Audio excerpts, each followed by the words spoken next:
యుధిష్ఠిరుడు సింహాసనానికి నీ ప్రత్యర్థి. ఈ యుద్ధానికి ఏకైక మూల కారకుడు.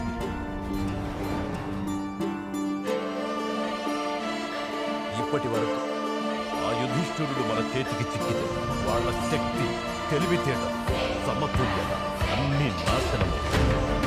యుధిష్ఠిరుడు సింహాసనానికి నీ ప్రత్యర్థి. ఈ యుద్ధానికి ఏకైక మూల కారకుడు.